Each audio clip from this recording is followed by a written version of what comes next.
In a world filled with noise and chaos, we offer a cinematic oasis of thought-provoking stories and deep reflection. Slow down, take a breath, and let our narratives wash over you with truth and beauty. Click subscribe today and find your peace in our stories. The call came at 7:43 in the morning. I remember the exact time because I had just sat down with my coffee, the first quiet moment I'd had all week, and I was looking at the oak tree in the backyard that my wife Helen had planted the year we moved in. She passed 3 years ago. I still talk to that tree sometimes. I know how that sounds. My son's name appeared on the screen. My older son, Daniel. I answered on the second ring the way I always did, because that's what fathers do. You answer. No matter how old they get, no matter how many times they've disappointed you, you answer. Dad. His voice was tight. I need you to calm down before you say anything.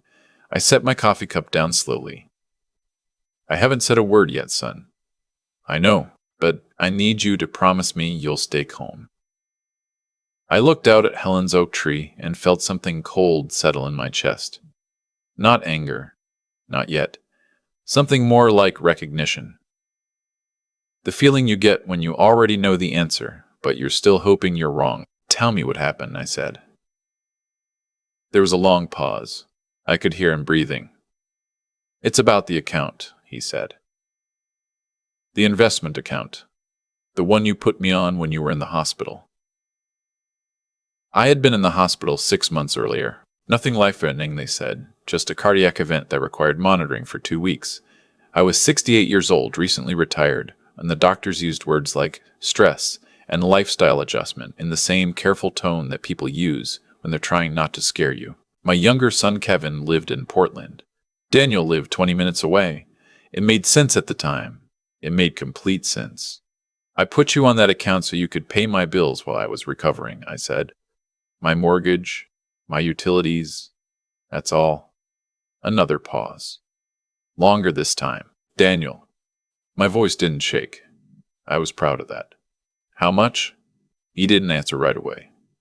And in that silence, in that space between my question and whatever was coming next, I understood that whatever number he was about to say was going to change something permanently. There are moments like that in a life. Moments where you can feel the before and the after separating like two pieces of something that used to be whole. 74,000, he said quietly. Over about 5 months. I didn't say anything. I put the phone down on the kitchen table without hanging up, and I sat there, and I looked at Helen's oak tree for a long time. $74,000. That was not bill money. That was not a man paying his father's mortgage and getting confused about the numbers. That was deliberate. That was planned.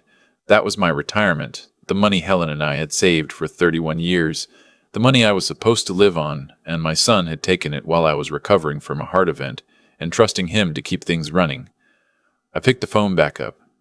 He was still there. I could hear him breathing. Come over, I said. Right now. I want to go back to the beginning, because I think it matters. Daniel was my firstborn. 39 years old, tall like his mother, with her same dark eyes. He worked in commercial real estate, or he said he did. He drove a nice car. He wore good shoes. He and his wife Susan had a house in the suburbs, 2 kids in middle school, a life that looked from the outside like everything was fine. I never asked too many questions. That was my mistake, maybe. Helen used to say I gave the boys too much room, that I confused freedom with absence. We argued about it a few times over the years, not badly, but enough that I remembered it. She was almost always right about people. Kevin, my younger son, was different. Quieter. He worked as an engineer in Portland, called every Sunday, remembered my doctor's appointments better than I did. He and Daniel had never been close, not since they were teenagers, though neither of them would ever tell me exactly why. I stopped asking. When I went into the hospital, Daniel showed up on the second day with a yellow legal pad and a pen. Very organized, very composed. He said, Dad, let me take care of things while you're here. You don't need to worry about any of this. And I remember being so grateful. I remember thinking, this is my son. Look at him stepping up. I added him to the investment account through my financial institution's online portal. A temporary authorization. He would have access to transfer funds to my checking account to cover bills. That was all it was supposed to be. I did not think to put a limit on the amount. I did not think to check the statements weekly. I was in a hospital bed with wires on my chest, and my older son was holding my hand and telling me everything was going to be fine. $74,000, 5 months, and I never saw it coming. He arrived at my door 45 minutes later. He was wearing the same jacket he'd had on the day before, which told me he probably hadn't gone home after I called. He looked like a man who hadn't slept. His face was gray, and his eyes were red at the edges. And he stood on my front porch with his hands in his pockets, like a teenager who'd been caught and didn't know what expression to wear. I opened the door and stepped aside and let him in. I didn't offer him coffee. I sat down at the kitchen table, and I pointed to the chair across from me, and I waited until he sat down before I said anything. "Start from the beginning," I said. "All of it." He looked at the table. He rubbed the back of his neck. He said, "Dad, I'm so sorry," and I held up one hand. "Not yet," I said. "Explanation first, apology later." So he told me. It came out slowly, in pieces, the way confessions always do when someone has been carrying something for too long. The real estate deals that went bad, the loans he'd taken out against their house without telling Susan, the debts he'd been managing since before I even went into the hospital. He'd been borrowing from one thing to pay another for almost 2 years, and when the opportunity came, when I handed him access to that account, he told himself it was temporary.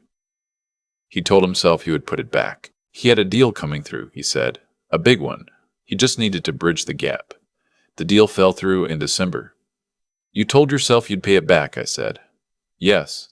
And the deal fell through 4 months ago, and you didn't tell me." He didn't answer. "Does Susan know?"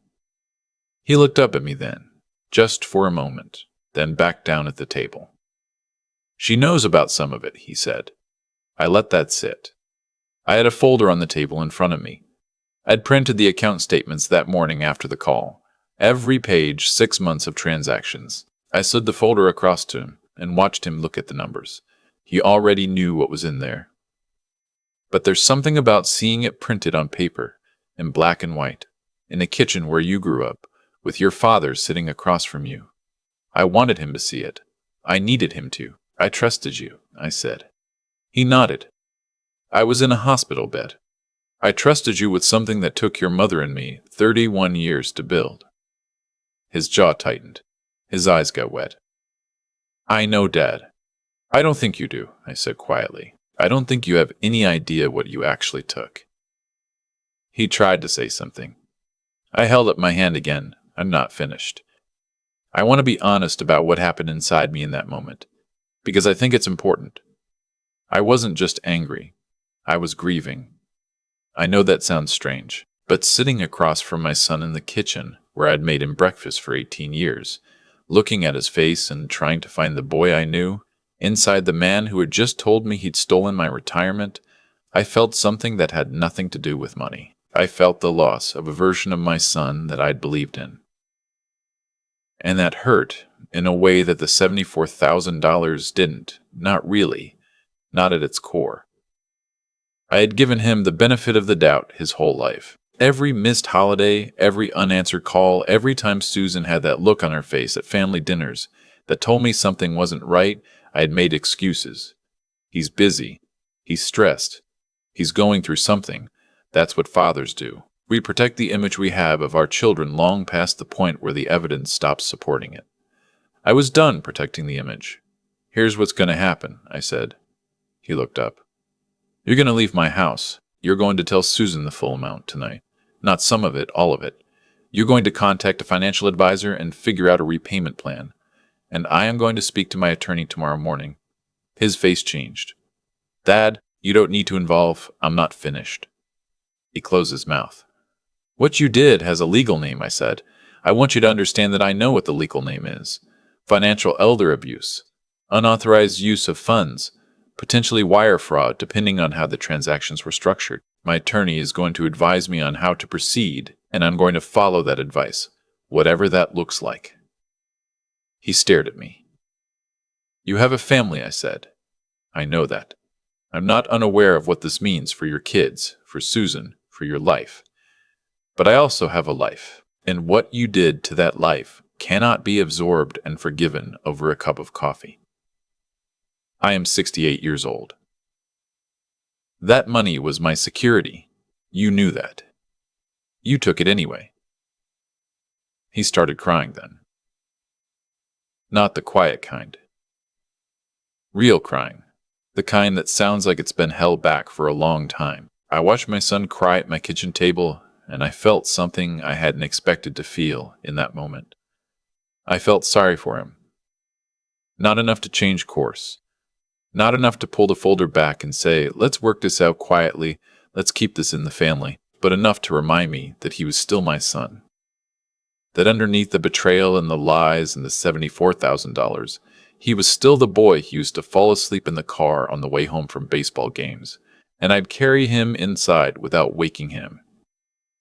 People are never just one thing. That's the hardest part. I called Kevin that evening. He picked up on the first ring, which told me he'd been waiting. I don't know how he knew something was wrong, but Kevin always knew. Even as a kid, he had a sensitivity to things that Daniel never had, a kind of quiet attentiveness to the people around him. I told him everything, start to finish. I didn't protect Daniel.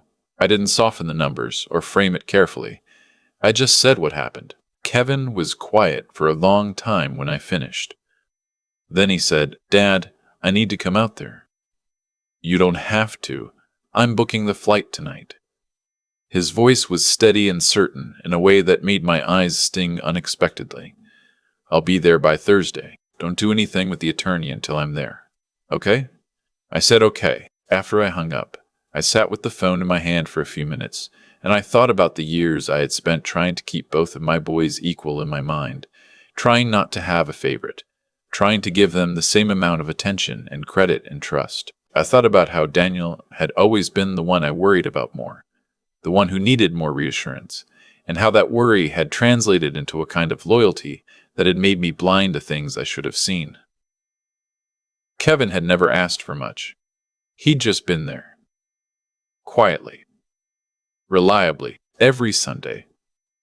I looked at the phone in my hand and I thought, I owe that boy an apology too. My attorney's name was Robert Marsh. I'd been working with him since Helen and I bought the house 30 years ago. He was 71 now, semi-retired, still sharp in the way that good lawyers stay sharp, which is to say he saw angles on things that other people missed.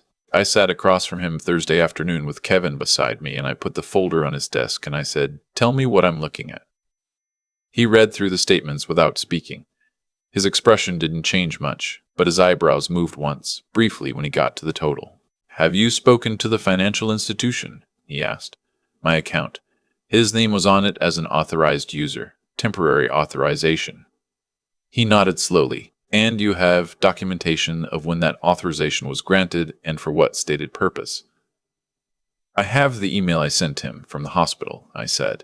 It says specifically, and I quote, pay my mortgage and utility bills while I'm recovering. Robert looked at Kevin, then back at me. George, he said, using my name in the way he always did when he was about to say something important. What you're describing is not ambiguous. This is not a family misunderstanding. This is a serious matter. Kevin put his hand briefly on my arm. I know, I said. Your son had a fiduciary-like responsibility, limited in scope, and he exceeded it massively, and in a way that clearly benefited himself. The question is how you want to proceed. You have options. You can pursue civil recovery, which means suing him for repayment. You can file a report with Adult Protective Services, which handles elder financial abuse in this state, or you can go directly to law enforcement. What do you recommend? Kevin asked. Robert looked at the folder again. File the report, he said, with law enforcement. Today, before he has time to move assets or consult with his own attorney about what to do with what's left. I hadn't considered that he might try to hide what remained. Will that mean? I stopped. Will he be arrested? Possibly. Likely, given the amount and the documentation. I won't promise you an outcome, but George. He leaned forward slightly. $74,000 is not nothing. You are not a man in your 40s who can rebuild this easily. This is retirement money. The law exists for exactly this situation. Kevin drove me to the police station himself. He sat in the waiting area while I spoke with the detective for almost an hour, walking through the timeline, handing over the printed statements and the email from the hospital. The detective was a woman in her early 40s, patient and thorough, and she did not express surprise at anything I told her, which told me she had heard stories like this before, more than I wanted to know. I called Daniel that night. I told him I had filed a report. I told him calmly, without anger, because by that point, the anger had settled into something harder and quieter, something that was less about feeling and more about principle. He went silent for almost 10 seconds. Then, Dad, please, my kids. I know you have children, I said. They are my grandchildren. I love them. That has not changed. Then why? Because what you did was wrong, I said. Not a mistake. Not a lapse in judgment. Wrong. And the only way through it is through it. He started to say something else. I let him finish. Then I said, Daniel, I'm not doing this to destroy you. I'm doing this because you have to face what you did. Because if I absorb this quietly, you will do it again. Maybe not to me, but to someone. Another long silence. I don't recognize you right now, he said finally. You don't sound like my father. Maybe, I said. Your father should have sounded like this a long time ago. I hung up and I sat in the kitchen in the dark for a while, with the light from Helen's oak tree moving in the backyard, the way it does at night when there's a little wind. Kevin was upstairs in the guest room. I could hear her moving around, the sound of someone else in the house, which was something I hadn't realized I missed until he was there. The next 2 months were not easy.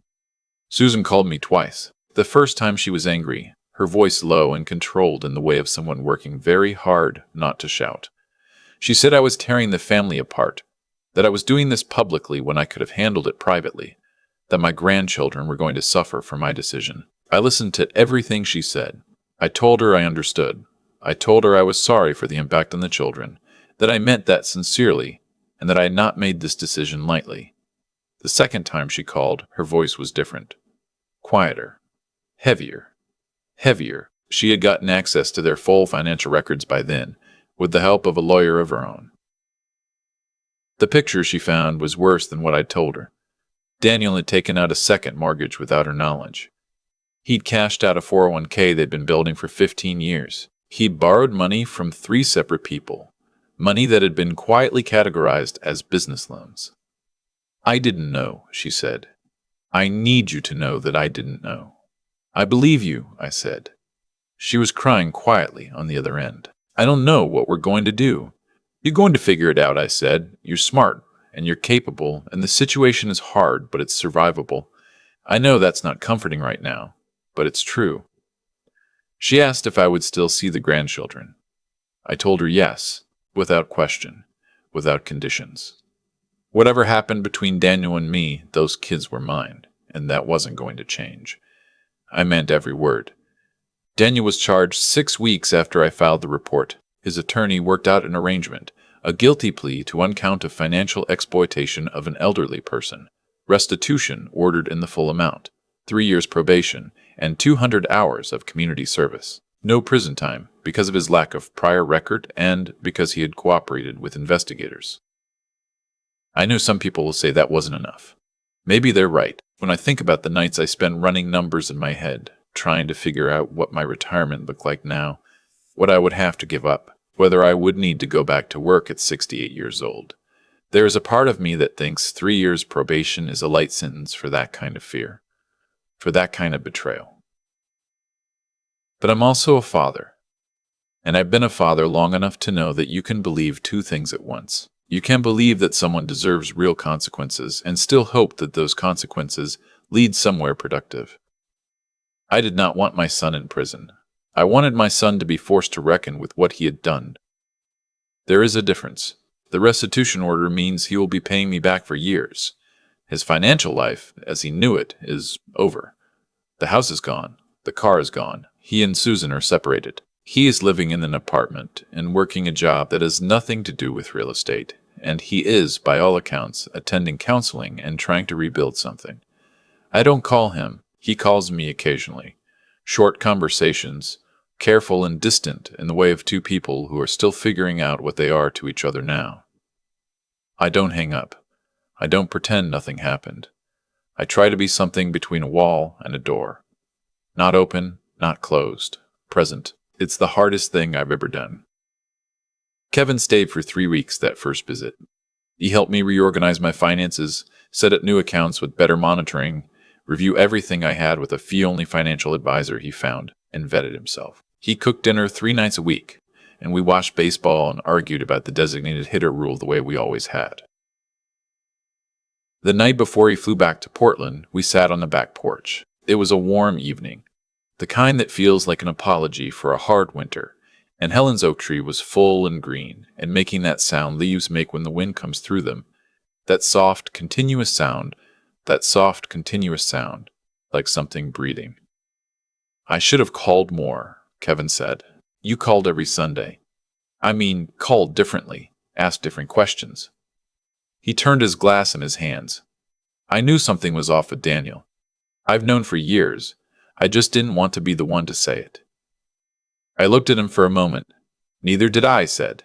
He nodded slowly. I owe you something, I said. I think I've been trying to keep things even between you and your brother for so long that I wasn't paying attention to who was actually showing up. You have always shown up. I want you to know I see that. Kevin looked at Helen's tree. His jaw worked for a moment. You don't have to say that, Dad. I know I don't have to, I said. That's not why I'm saying it. We sat there for a while without talking. The tree moved in the wind. Somewhere down the street, a dog was barking and then stopped. The evening got darker by degrees and neither of us moved to go inside. I thought about the morning I got the call. The coffee going cold. The cold thing settling in my chest. The way I put the phone down on the table and just sat there. I thought about how differently it could have gone if I believed the apology over the explanation. If I'd let family loyalty silence the part of me that knew what $74,000 meant. If I had decided that keeping the peace was worth more than keeping myself whole. I'm 68 years old. I have, if I'm fortunate, another 20 good years. Helen isn't here to spend them with me, which is a loss I will carry until I don't. But I have a son who books flights without being asked. I have grandchildren who call me Grandpa George and still want to come for holidays. I have a house with an oak tree in the backyard that my wife planted with her own hands. I did not let anyone take that from me. That matters. I want to say that plainly to whoever is listening to this and wondering whether it's worth it to stand up, to speak up, to refuse to let the people who are supposed to love you use that love as a lever against your own interests. It is worth it. It costs something. I won't pretend it doesn't, but silence costs more. Silence compounds. And the people who count on your silence to protect them from consequences are not protecting you back. I learned that later than I should have. But I learned it. If you've been sitting with something like this, a feeling that something isn't right, a number that doesn't add up, a conversation that keeps getting postponed, trust that feeling. Write down what you know. Call your attorney. Call your other son. Don't wait until you're certain, because by the time you're certain, sometimes the damage is already done. And if you have someone in your life who shows up every Sunday without being asked, who calls when they don't have to, who sits with you on the back porch and says nothing for a while and somehow that's exactly enough, hold on to that. Hold on to that very carefully, because that is the thing worth protecting most.